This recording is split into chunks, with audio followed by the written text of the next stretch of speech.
So my name is Cole Wehrle, and I'm the staff designer and sort of the de facto head of development at Leader Games, which is a small game studio based in St. Paul, Minnesota. We have about 7 people on staff, which is sort of like large for a small studio, but nowhere near what like an actual publisher would look like. We all still only work in one room. And over the past couple years, I've been working for them, and we together have made the game Root, which I'll be talking a little bit today. And then in addition to that, I have a small micro publisher with my brother where we do sort of weird history games. So I've been thinking about and designing games about conflict, about king-making, and about how uncomfortable it makes us feel for a while, and so I'm going to kind of put those thoughts together. When I originally sat out to give this talk, I thought I'd start with something like a Root postmortem. You know, because it's a GDC talk, and people seem to like picking apart dead bodies. But Root, it still feels way too early for it. We have a big Kickstarter going on right now. There's lots of content coming down the pipe. And I just don't think I have a vantage point which I could think systematically about like what Root is and what it's done well and not done well. Although if you do have questions about the creation, we can certainly talk about that in the Q&A. However, when I was thinking about this talk, as I dug into Root, I was reminded of the strangeness of the design. Now, for any of you who've sort of gone through all the paces with a big project, you know that by the end of the project, it seems like the most natural thing in the world. But with a little bit of distance, you can be reminded of how weird it is. Root is a strange game, and it's done well. You know, every year we'll kind of produce like a breakout hit. I just had never thought that anything I'd ever work on would do it. It just wasn't something that we were designing for. Now, I don't mean to sound ungrateful about any of this. Root was blessed with a wonderful creative team and a great artist. These are some drawings from Kyle Fair, and I just want to show off his talent because I get to bother him and fill out the art request list, and I want to show it off. The game is cute, it's adorable, it pulls people in, and it has a really nice pitch. So Root is an asymmetric strategy game. Now, usually when we say an asymmetric strategy game, people tend to think about it on the order of different powers in a D&D party. One person's the tank, another person might be healing, someone's a magic user or a thief. Root's really asymmetric, so dramatically asymmetric that the different player positions are almost operating in different games. So as an example, the way the pitch goes, if I were encountering you guys at PAX East or something, is basically one player is managing a kingdom. She starts the game with full control of the board, a warrior in nearly every clearing. There are buildings all over the place. She's freshly conquered the woodland. And all she needs to do is keep the peace. And she's keeping the peace so that she can move her resources around and build her kingdom up. And during that process, a rebellion might break out, and she might have to deal with sympathy for the insurgents. In order to put down the rebellion, she might find help from a wandering mercenary, but if the mercenary in putting down the rebellion becomes more popular than she is, then maybe she'll have to exile that mercenary. There's no script to this. All of these interactions happen organically, and rather than these different events sort of being dictated by a draw of an event card, each one of these different positions is essentially a different player. One player plays, you know, essentially an adventure game working within the larger game. The player who's playing the rebellion is having to be is essentially playing a political game underneath the economic game that the Marquise de Cat is playing. Now, usually around this time, if I'm at a convention, I'll turn around the box and they'll see these really cute meeples, and the thing is more or less sold on the spot because look at that meeple. But before I ring them up on the register, I have to be as straight as possible with them. Root is not a game for everybody. Usually the test I give to prospective buyers looks something like this. Are you okay with the fact that one of your friends is going to put pieces on the board and then another one of your friends is going to remove those pieces? And they might laugh at you when they do it. And if you can pass that test, you're probably a good candidate to buying it. There's just no getting around it. The game is very, very mean. And it's mean in a way that is a little out of step with not only the kinds of games that sell to a broad audience in the hobby market, but also a more general design ethos. Now, it's mean. I think when we talk about the meanness, I should be specific what I'm talking about. There are no catch-up mechanisms. There's a lot of direct player interaction. Some of it is zero-sum. I'm going to take something and you can't have it. It's also got a really, really high variance. Depending on the faction mixes, the play styles, all of the things around the actual playing of the game, a round of Root can look very, very, very different. And I don't want to hide that from the players. Now, usually, these sorts of elements are kind of regarded as a little bit old-fashioned, and they get polished out in the development process. I've been fortunate to be on the development teams for many games, and I know that when a game goes from design to development, the questions shift, right? When you're designing a game, you're trying to make an impression. You're trying to capture the imagination of your prospective publisher. But when you're developing a game, you're trying to make sure that you're not going to make your players mad, right? I mean, it's a wholly different set of skills. You don't want to make your players mad. You want them to come back to like it. You don't want like hate mail on BGG or really angry Reddit threads. So when Root started moving from design to development, I was a little worried because of the things that I really liked about the game were the things that I knew were going to be totally destroyed in development.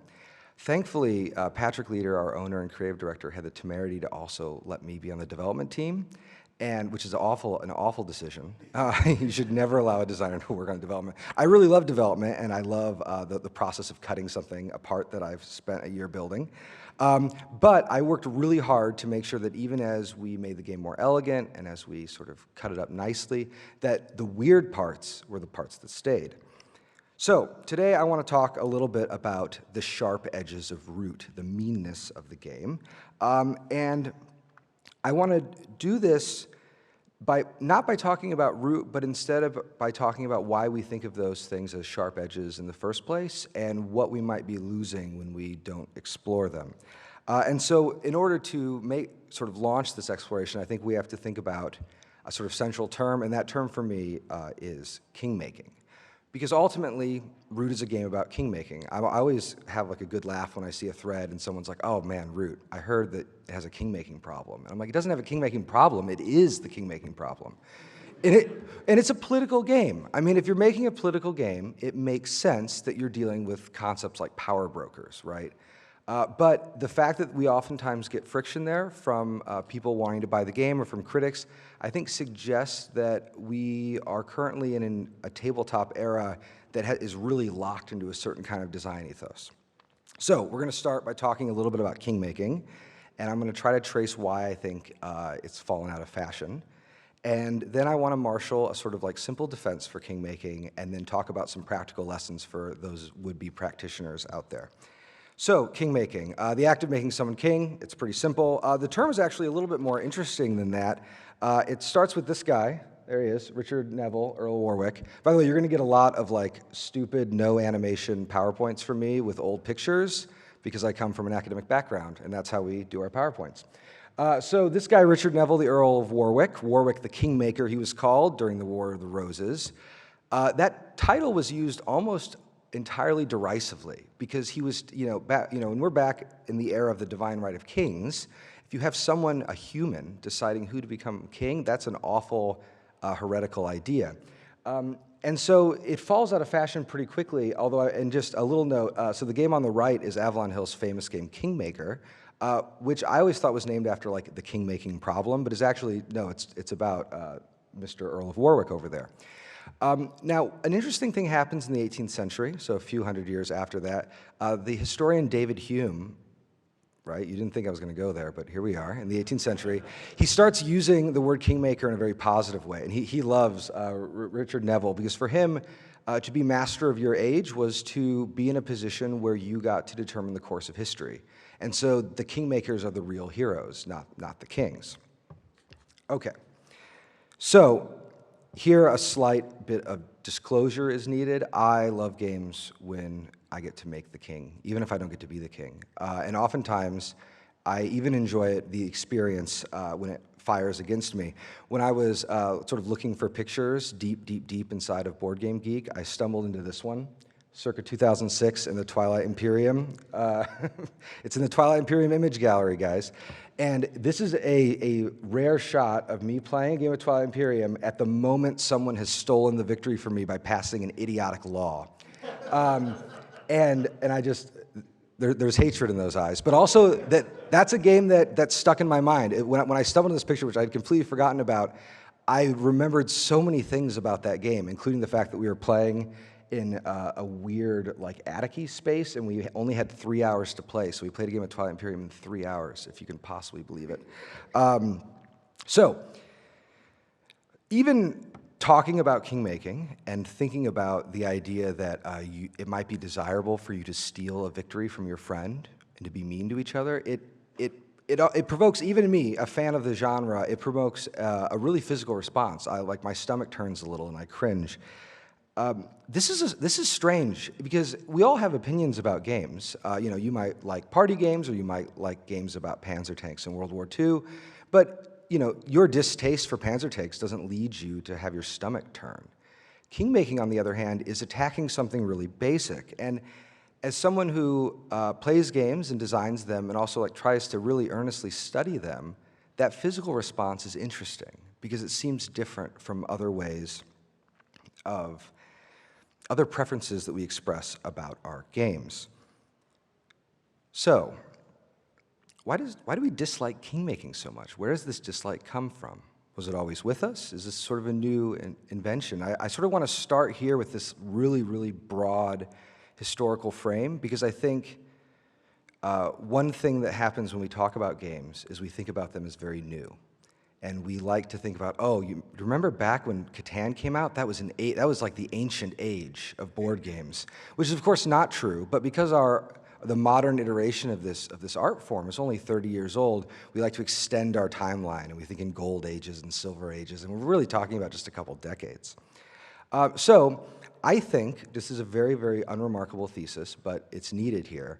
We don't like KingMaking because we like fairness. Fairness is really, really critically important to how we think about games, what we want them to do, and all the rest. We generally view our games as a contest of skills and experience. And we have this idea in the back of our minds that it's going to be fairly decided. That's important. And this leads us to sort of weird mental leaps of logic that aren't always necessary. So for instance, when you sit down and play Catan, you might roll very well in the first half of the game, and everybody else thinks, well, I've built my cities on all of those 6s and 8s, and it'll be my day soon. And even the person who's experiencing the good luck knows that maybe their luck is going to fall off. Now, that's nonsense. It's possible an 8 is never rolled in an entire game of Catan. But even if you play something as capricious as Yahtzee, there's a general sense that we are all experiencing the same kind of luck, and we all need to make the most out of what is doled to us. Now, this is a totally new and crazy way of thinking. I think that we live in an age that is really preoccupied by fairness, or at least the appearance of fairness. As anyone knows, the world is not a very fair place at all.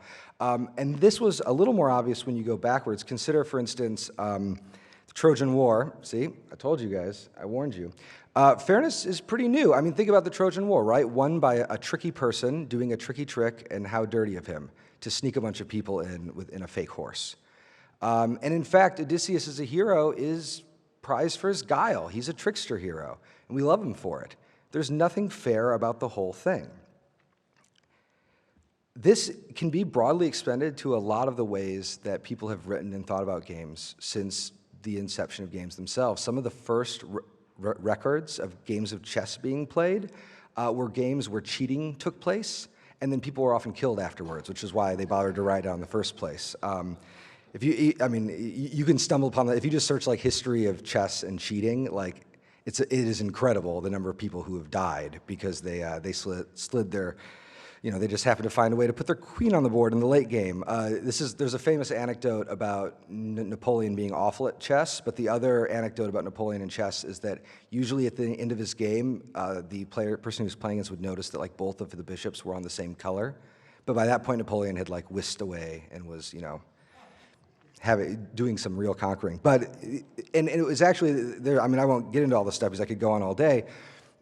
There was a sense that even cheating was part of the game, and what you could get away with at the table. I mean, it was all part of it. I mean, really, bridge, for those of you who've taken any look at bridge, so much of that game is what is the cool, informal communication system that we can arrive at without anybody realizing that we're sort of breaking the rules of bridge without really breaking the rules of bridge. When I was teaching at the University of Texas, we often used this story called The Queen of Spades by a guy named Alexander Pushkin. And it's an interesting story in the context of this talk because basically it's about a game of Pharaoh, a gambling game. And the main character, his name's Herman, he's an engineer, and he hates games. He hates how capricious, how seemingly unfair they are. And then he discovers that there might be a trick to Pharaoh, a secret strategy which will lead him to always win. And like so many addled users of BGG, he hunts the forums and he figures out exactly what the critical trick is to win at Pharaoh. And he figures it out, and he cheats a bunch of people out of their money. How unfair for the people he played against. And then in typical Russian narrative logic, he loses all of his money and goes insane. So unfair for the people he cheated, unfair for himself, unfair for everybody. That's games. Now, it may seem a little trite to just be talking about literature in this way. Like, obviously, I'm drifting a little bit from the stakes of games, but I want to just make sure that we all realize that this ethos of unfairness, this extended to many different spheres of life. One quick example I'll give everyone is the trial by ordeal, and by combat. So this is a sort of judicial test, a bit of jurisprudence, where basically, if you don't know whether or not someone is telling the truth, you just start lighting them on fire, or you dump them in the water, and if they're telling the truth, God will save them. And if they're not, then obviously they were wrong. Now, that seems insane to us, but what the critical thing is that like fairness wasn't important. It was this like capital T truth that was looming behind things. And the capital T truth could be paradoxical and could be rotten and all of those things. Now in Germany, the fabled land of board games, in ancient Germany, they sort of spun this into a tradition known as trial by combat. And what's interesting about even trial by combat is you don't practice it, or you're not supposed to. It's not about like the bigger guy is always going to win in a trial of combat. It's the person who's right. They get to win. So this is always, the thing about might versus right that sometimes gets forgotten is in so many sort of dogmatic logics, might is given to the people who are right. It's not like I'm strong, so I'm going to pin you down to the ground and make you do whatever I'd like you to do, which is a very like modern way of viewing it. It's like, no, God has appointed certain people to be strong, and then they also carry a kind of rightness with them. And the more modern like spinning of dueling and honor, all that, it kind of flies out from this. Now, I'm going to stop here sort of with the historical stuff to just step back and say that, okay, so right now, and if you think about the modern design ethos, how we think about games and what makes a good game and a bad game, fairness is very important. And here we have one man shooting another man probably over something really stupid, although not in this case because it's Hamilton and Burr. So how do we get to fairness? Where does it come from? Now, I'm not going to give you guys a full chronology of fairness because we've got more interesting things to talk about, but there is a very easy short history of it, which is to say we can talk about Victorian morality. Now, this is the origin of board games in the modern sense. So board games come about in the 19th century, and they're the result of basically three things. One, printing got really cheap. You get steam presses, it's easy to to manufacture, you've got a factory system that can glue things onto pasteboard, so they get very cheap. More people know how to read, which you need for a lot of these early board games. And the last thing is you have a sense of a utilitarian sense that maybe we should be teaching people things. So this is a very early board game from 1843 called The Mansion of Happiness by a guy named George Fox. And like most Victorian board games, it's a roll and move. How fun. You basically make no decisions, and you land on spaces, and then you either get to go further if you landed on a space where you did something good, or you go backwards if you did something naughty. And the reward of the game is you get into heaven, which is also nice. Now, what is really wild here is like life is still in circulation, guys. Like we have not moved past this point really at all. We just have a more colorful spinner. And in 1886, this is one of many, I love this, the game of the district messenger boy, or merit rewarded. Now, what is interesting about this second game is that it's not couched in spiritual terms. Basically, Basically, if you do things that are good and nice, then you get money in the game, and you get more and more money, and then eventually you're Andrew Carnegie. Now, some of you might be noticing a weird disconnect here. So here's a game that is maybe teaching you about the dangers of gambling, but you're rolling a die. So like I roll the die and I landed on, oh dang, bet all my money in cards, go back. And then someone else rolls the die and they say, you gave up gambling, advance. But we both rolled a die. So there's a weird mechanical and thematic friction happening here. And I think a lot of our current design ethos comes out of a desire to fix this problem. So we arrive then at the fun and fair design ethos. Games should delight and they should instruct. So we want, like those happy Victorian children, we want to learn in our games, we want to be enriched by them, and we want to be delighted by them. But in order to make the games coherent, you need to make it so that skill and experience are rewarded by victory. And I think basically everything about how we practice design sort of comes out of this tension, right? We want our games to be fair, because if they're not fair, then we're not teaching the lesson that we want to teach. But if you have a game be charged with something like morality, right? If you win the game, you are the most economical, you are the most virtuous. Then what the game is also doing is sort of like in Calvinist fashion, separating out the damned from the saved, the winners from the losers. And anybody who's ever lost a friend or a family member over a game of Monopoly realizes that there's like a real charge to this, right? Okay. So remember how at the beginning, when I was talking about KingMaking, I was feeling a little queasy?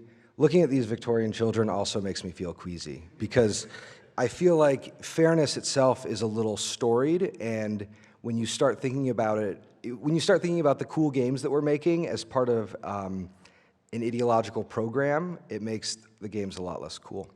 So it actually gets a lot worse. When I was a graduate student, I stumbled into this book, J.A. Magnan's, The Game Ethic and Imperialism. I apologize for that just awful type of the title. I literally stumbled into this book. It was in a free stack in a box, and I just tripped over it as I was walking down the hallway. And at the time, I was working on a game about Afghanistan and thinking a lot about sort of turn-of-the-century game design. And so I just put the book in my bag and thought, cool, I'm going to learn about H.G. Wells's war games, and maybe something about empire and something like that. And it was, like any book that you acquire, it takes like a year to actually open it up. And when I did open it up, I found that it was actually about something quite different, which is the game's ethic. And I think this is a really useful and powerful idea. So the basic argument that Magnan makes is this: sports, games in general, as a competitive and serious hobby, they emerge in the 19th century public school system in Britain. Now, the public school system it means something in Britain, in the British context, that's different from the United States context. So in the US, when we talk about public schools, we just mean state-controlled schools. In the British context, a public school is about the management of empire and the management of the broader sort of governmental and bureaucratic apparatus of the state. So Addiscombe and a lot of other schools were basically founded to staff the British imperial venture abroad, because they needed clerks, right, in India.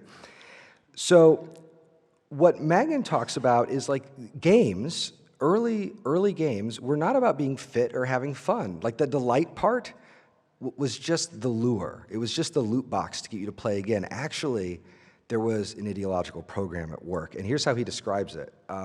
Basically, the school administrators were convinced in the desirability of games, especially team games, in training the young. This is a quote from him. They believed in the value of those games for the development of ethical behavior. They had a view of education that was not only national, but also imperial. They saw it as their duty to give a lead to the imperial world. So all these schools start spreading throughout India, and they're having Indian cricket teams, and all the best teams in cricket these days are Indian teams. But it was part of the civilizing mission to sort of teach fairness and to teach rules and law, because all of those things reflected the sort of ideological program of the British state. Now, this can seem a little distant from us, right? Here we are in San Francisco at GDC, and we are so very far from the imperial program. But what you should know is that this tradition is still very much with us, and many of you guys are somewhat indoctrinated into it, including myself. I'm sorry to break your bubble. So rugby, we know, the game of rugby, it comes in name from the rugby school. It spawned a whole genre of novels called the British boarding school genre, including a novel called Tom Brown's School Days, which was the blueprint for Harry Potter, of course. Harry Potter is an English boarding school drama. He's learning right now how to be a good little imperial servant, even though he doesn't think of himself that way. But if you get good at Quidditch, you'll get good at Empire. Now, the point of all this is not to suggest that fairness is wrong and that sports don't teach you good things about being a person and existing in society. It's just that I think that we have a lot to gain from giving ourselves a little bit of distance from the concept and for starting to imagine, or maybe not imagine, but starting to treat the history of fairness as storied, right? If you are shooting for fairness in a design you're working on, you're making a kind of value judgment, and you should just keep that in mind as you're peddling your design. So what happens then if we look for a different framework to design from? Maybe not an overall rejection of fairness, but just downgrading its value. Suddenly things like spite and being mean for no reason, like what if those are able to do something? Well, I think when you boil everything away, this shift in design priorities leads fundamentally to games where the winner is decided by a cabal rather than some sense of like individual merit. In other words, we're talking about KingMaking. This, of course, being an old cover of the excellent game Diplomacy. So I want to tell you now and just offer a short defense of KingMaking as a concept and how we can go about that defense, and then I'll talk about some design takeaways and sort of like practical tips for it. So I want to build this defense first on narrative grounds, because I think that games are fundamentally a storytelling medium. Even when we're talking about games like The Estates or Chicago Express or some nerdy train game that has a spreadsheet in it, the biggest math fest game is still a storytelling game. It's communicating a kind of narrative. And so the critical language that we use to talk about stories is just well appointed to talk about games. In this sense, I think that we can talk about games in terms of cliché. So we know, for instance, that in romantic comedies, or comedies more general in the classic sense, that they're going to end in a marriage. That's a narrative cliché. Likewise, you know that when you're done playing like an empire builder, that everything that you did is going to cash out in really like neat sets of 3-to-1, like gold to victory point, because we got to tighten those scores somehow and make everybody feel like they were close to the end of the game, even though it was no contest at all. And these cliches can be frustrating because I'm sure you've had the thought watching a romantic comedy that it would have been much better if she would have left him at the end of the first act, and the movie would have been much more interesting if she would have just gone on a road trip. But the song and dance of going through the building of an engine and its scoring it's circumscribing the possible expression. And again, and I'll say this several more times, this isn't to suggest that those games are wrong. I love both of these games, especially Race. And I think that they are worth designing, playing, and there's still a lot of room to explore there, but we shouldn't allow that kind of genre to dominate our larger thinking about games. KingMaking, in this sense, offers an alternative type of storytelling. It allows designers and players to tap into a really long tradition of betrayal and manipulation that's as old as narrative itself, and it forms the foundation for a lot of media that we enjoy today, from The Bachelor to Game of Thrones. And there's no reason why we shouldn't play with those concepts. When we talk about the engine builder, the primary sort of motif is construction. It's progressive. Well, I won't go into Whig history because I'll bore you guys all to death. But what KingMaking offers us is perhaps the most powerful narrative tool that any writer has ever used, which is to say it allows you to use irony. It allows you to tell a story of revenge and redemption without worrying that everyone's going to feel that they were fairly treated. It just opens up the kind of stories that you can tell. Now, a quick sidebar to note that one space in games that has been really exploring this area is the single-session RPG. There's a lot of interesting work happening with independent RPG makers that it's well worth viewing, and even if playing D&D makes you self-conscious or uncomfortable, you should buy some of the books I'm going to mention here in a second, because they are very, very interesting just from their formal perspective. And here I'm thinking about Avery Adler's The Quiet Year and all of the rest of the games she's produced, and a game by a company called Thorny Games called Dialect. These are games that really upset what you might think is even possible in the space of a game, and even if you don't play them, the rules are powerful enough. Okay, so if we are going to build games about king-making, we need a different framework. We can't use fairness as the bedrock to build our design practice on. We have to find something else. So what do we find? Well, some people would jump to this gentleman over here, Rainier Knizia, who has made a few games. And he has this quote that you will see tacked onto profiles, and I'll read it here. When playing a game, the goal is to win. It is the goal that is important, not the winning. This is a little bit like the old canard about the destination, or the journey being more important than the destination, and it's fine. The main problem with it is it's relentlessly individualistic. It's about your personal experience of encountering the game, which I think, while that's a nice thought, it doesn't get into what makes something like king-making so difficult, which is to say that my personal journey is going to intersect with yours, and one of us is going to rob the other and continue the journey. So in sort of searching for a new framework, I found myself reaching for Bernie DeKoven's amazing 1978 book, The Well-Played Game, which I think is just an unbelievable text, and one that anybody interested in design should check out. And in Bernie DeKoven's book, he has this really wonderful distinction he makes between playing to win and having to win. And there's a way that this could be described simply as another version of what Knizia is talking about, but for DeKoven, it has nothing to do with individual experience. Basically, when you play to win, you must win. Okay, cool. Everyone's always playing to win. But when you have to win, you must win because you are unsure of your own position in the community of players, and only by winning can you kind of prove yourself in that position. So basically, if you think about all of the theory around the magic circle and the exceptional space of the game, what DeKoven is talking about is if you don't close that circle entirely and you bring in some of the outside world into your game, you're going to get people who are going to try to use the game as a way to manipulate the world outside of the game, and that's where all the bad feelings come from.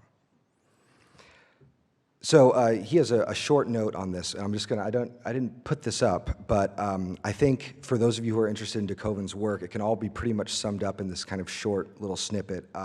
He describes games in this way, and this is a quote. We were each willing to play the particular game. We were willing to play with each other, and we arrived at the well-played game because of the way we combined with the game. Now, that's a little woo-woo by today's standards, and know that if you do buy a copy of The Well-Played Game, an excellent book, it's entirely like that. It's like a giant stream of consciousness exploration of play.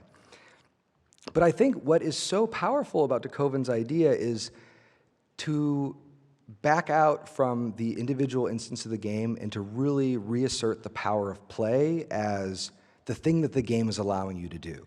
The game is the medium that allows players to interact with each other. And if you are having the perfect experience of play, the victory is putting everybody on the same page, but it doesn't necessarily have to be the thing that is keeping them there. So, thinking about DeKoven as a foundation for king-making, I want to talk a little bit about some takeaways. What are some things that we can do with this alternate framework, a framework that doesn't overly emphasize fairness? Well, I think that I have a kind of set of rules that I think about when I'm working on a design, especially a design that I know is going to feature a lot of king-making. The first rule is that, as in all things, consent is absolutely critical. You do not want to misdirect your players. It's really important that everybody realizes what kind of game they're going to play. DeKoven has an interesting chapter in The Well-Played Game where he talks about something called the dangerous game, and he notes in this chapter that dangerous games cannot involve people who haven't accepted the threat or haven't chosen to play the dangerous game. Now, this is a really interesting kind of two-tiered view of this. It's a little bit like watching a horror movie. You obviously would never want to watch a horror movie with somebody who hates horror movies, and so that's obviously bad. But what is less obviously bad, but what is still bad, is watching a horror movie where half the people like watching it because they think it's funny, and the other half the people like watching it because they think it's scary. Each of those, that heterogeneity and that viewing base really can hurt an experience. And so for Decovin, it's important, if you want to play a dangerous game, to agree to play it, but then also to accept the danger. So you should be honest about it. Now, it's also important to realize that if you are designing a game about KingMaking, that the relationships between the players, that's everything. Mechanisms do not matter so much as the relationships to the player, and this is a very easy thing to forget when you're working in design. What will happen sometimes is when the relationships between the players are not highlighted, the interactions, the king-making interaction in the last stage of the game can feel like a cruel joke. If I've been hoarding stone the entire game so I can upgrade my clay house, and you take it from me in the last turn despite never touching me the entire game, it's not going to feel like an ironic coup or something worth thinking about. It's just going to feel like a bad joke. And this, I think, brings me to Risk, which I think is still just a brilliant and wonderful game, maybe more fun to think about than to play. But one of the real tricks of Risk is that there's no negative space on the board. So what kind of game are you playing when you play Risk? Well, it's a game where you're going to hurt each other, and there's no way to get around it. I often wonder, a lot of sort of Space 4X games have this problem where the first third of the game is very quiet and like it's about synergies and building up. And then in the second half, you tear down all the work you did in the first half. And it usually makes people feel rotten. And I think if the board started full, you would get around this problem. This is one reason, by the way, like in Root, the board starts completely full.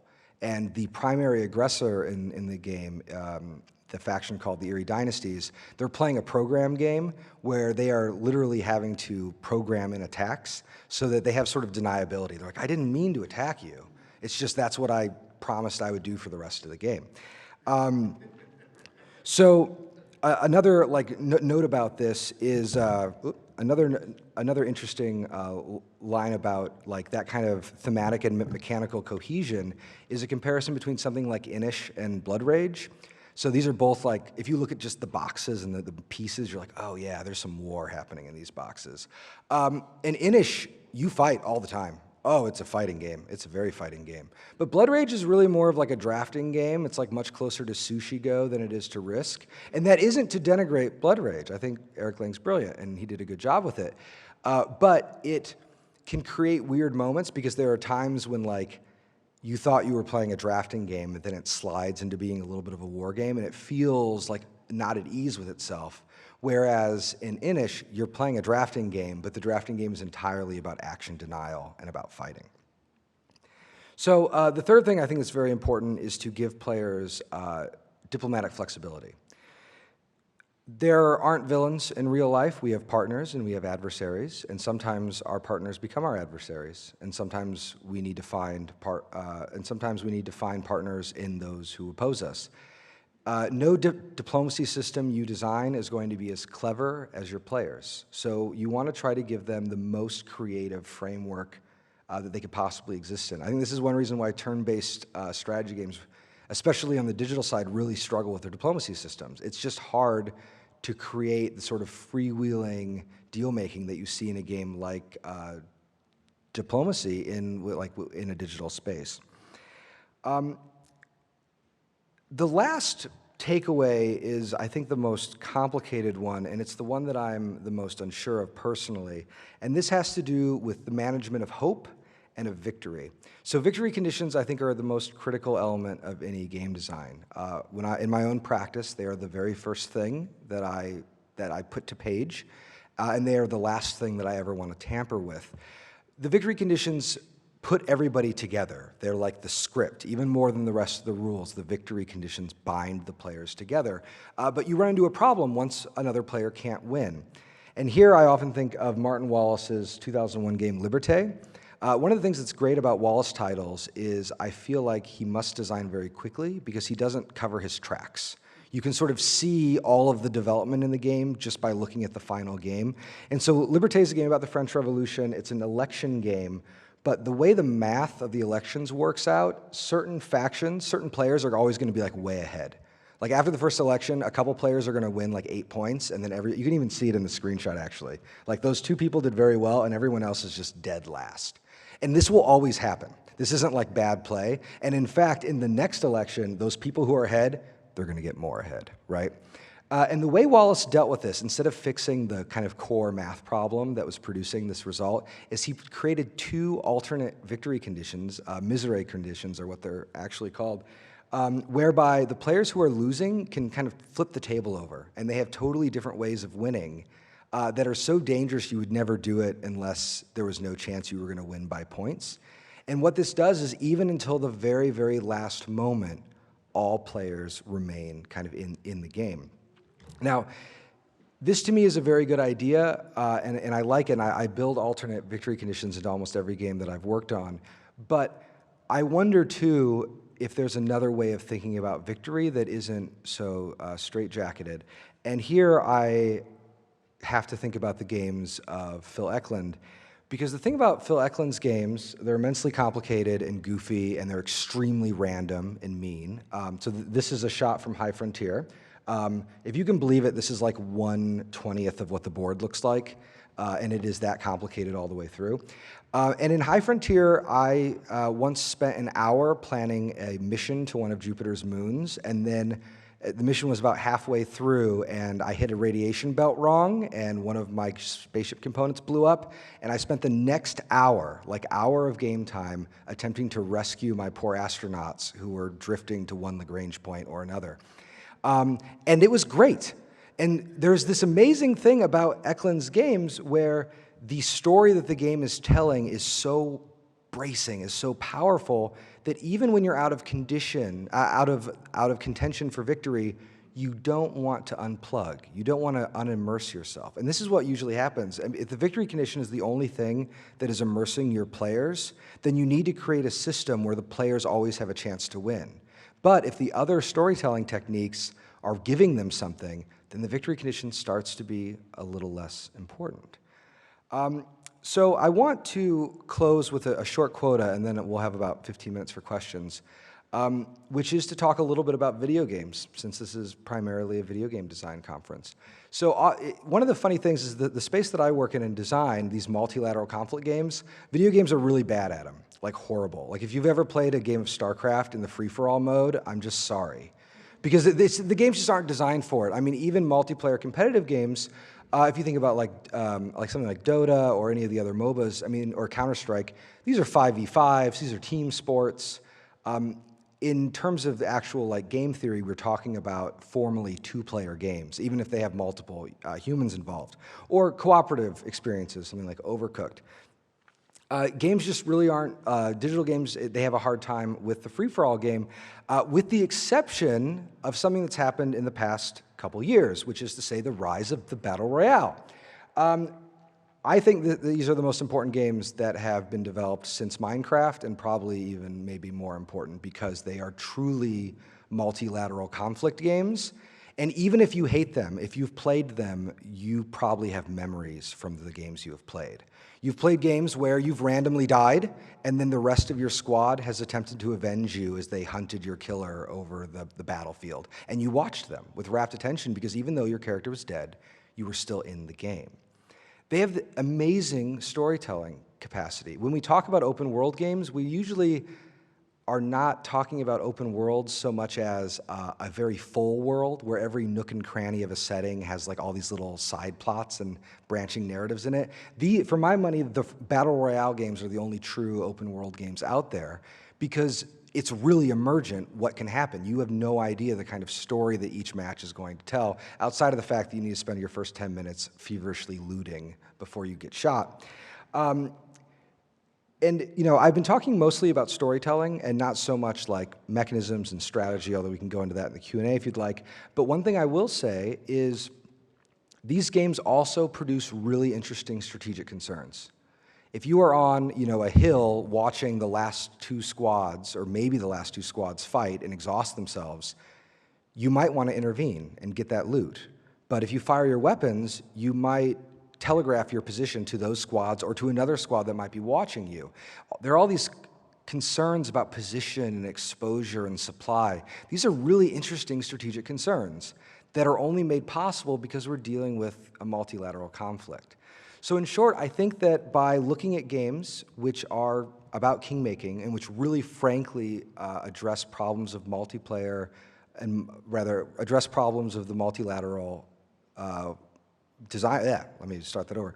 So in short, what I'm trying to say is basically designs that feature high player interaction, that feature multilateral conflict, I think they've got big storytelling payoffs that are worth investigating, and I also think that they also have big strategic payoffs. And there's a whole world of different sorts of designs that we just sort of need to explore, but part of that is realizing our own assumptions about the kind of games that we value and deciding whether or not we might want to challenge some of those assumptions. All right, thank you guys.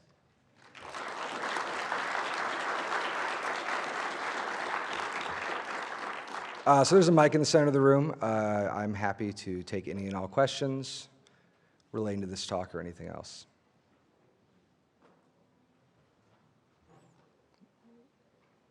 And go ahead and tell me your name and where you're from. Hi, John Peeble from Tucson, Arizona. Great talk, thank you. Just a quick comment.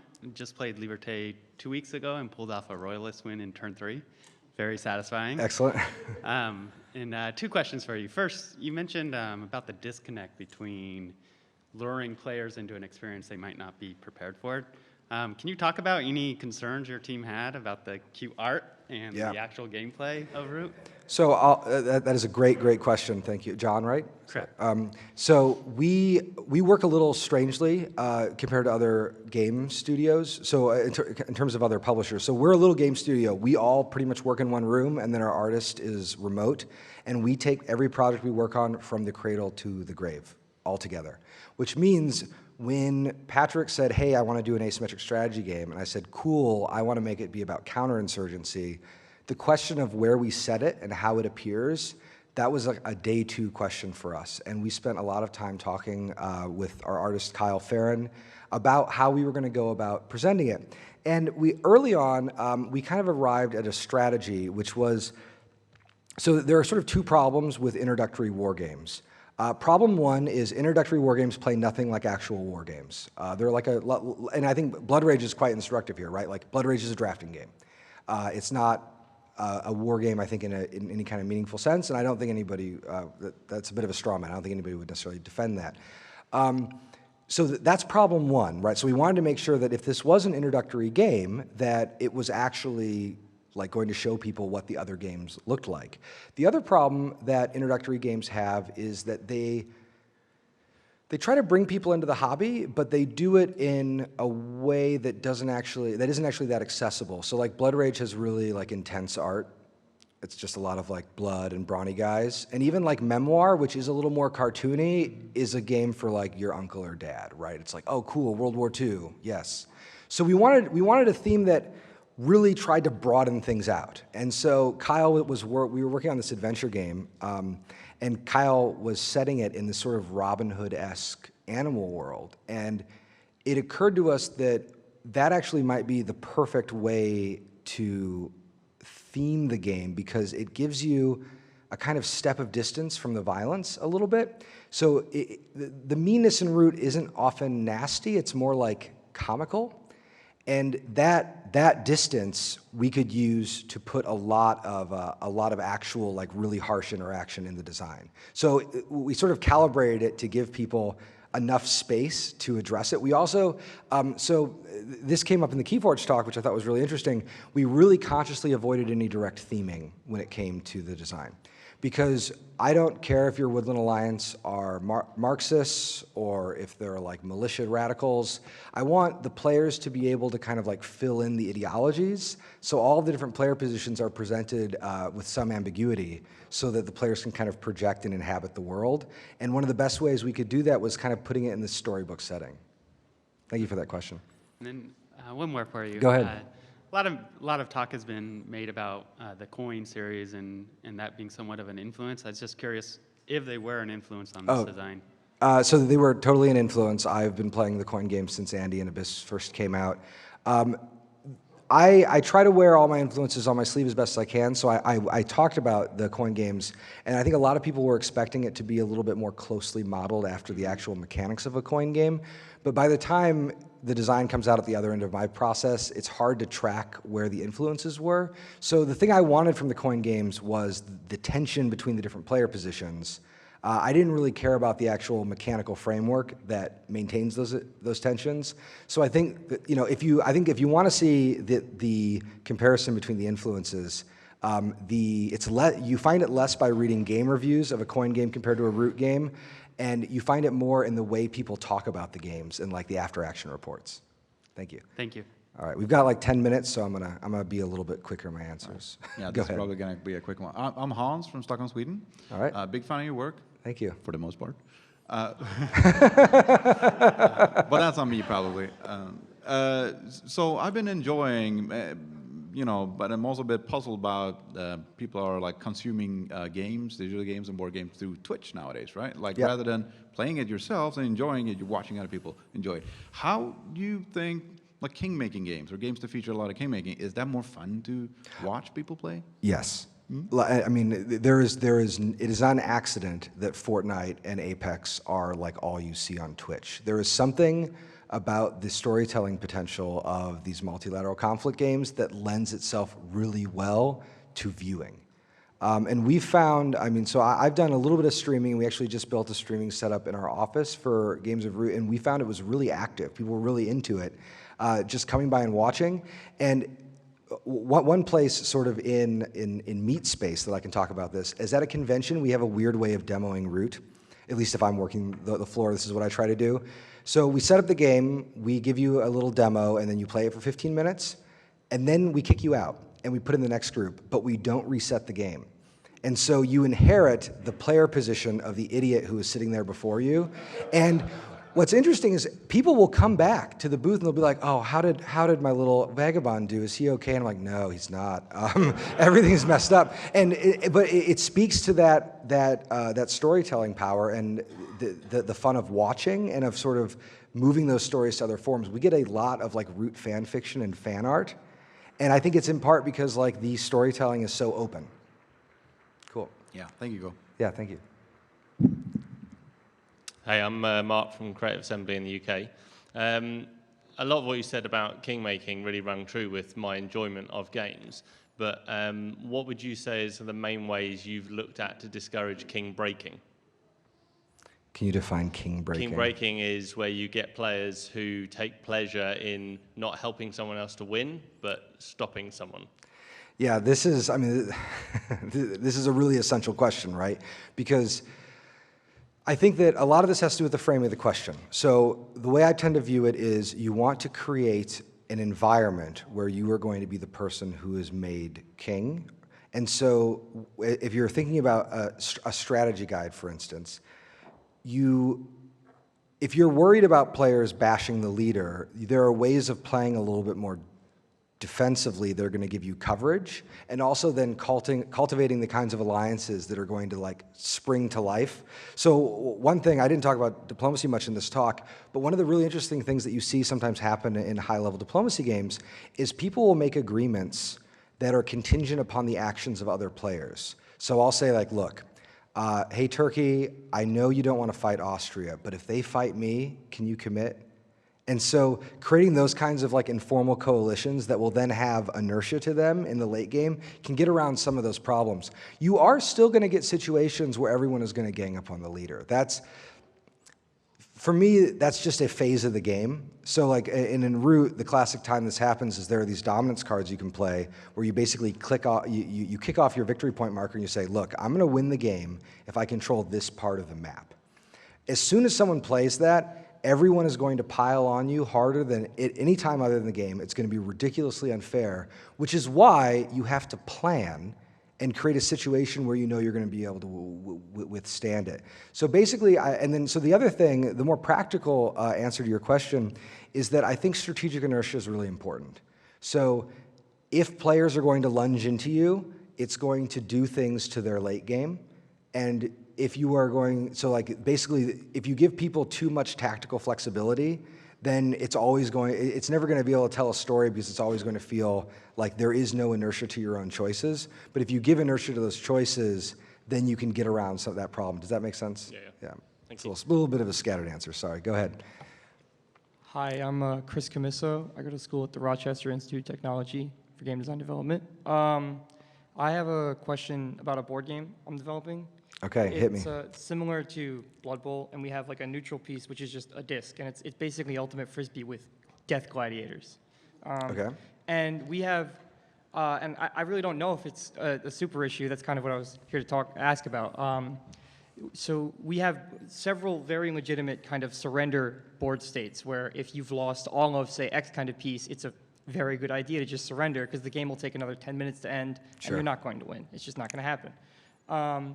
And so in that way, when the king is made, the game is kind of over. And my question is, do you think that KingMaking has a space in a 1v1 strategy game kind of way?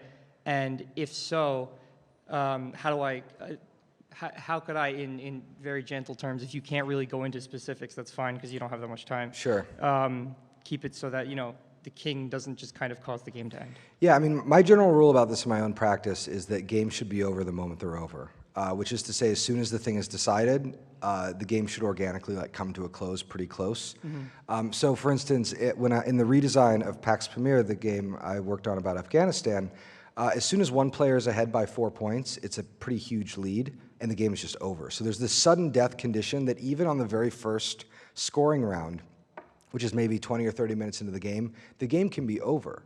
And so I think, in the case of a two-player game, you want to be as explicit and as formal with those game end rules as possible so that things don't drag out. And here, really good texts for you are Twilight Struggle, obviously, but then also Fort Sumter in 13 Days, which are just balanced on a knife's edge. And as soon as one player gets ahead, the game shuts off so that you never have that tail end where it's just kind of a formality. Now, in a game that is modeling sports, that can be a little tricky, right? Mm-hmm. It depends on the sort of theming and what you're after.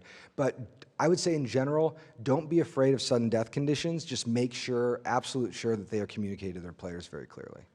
Okay, thank you.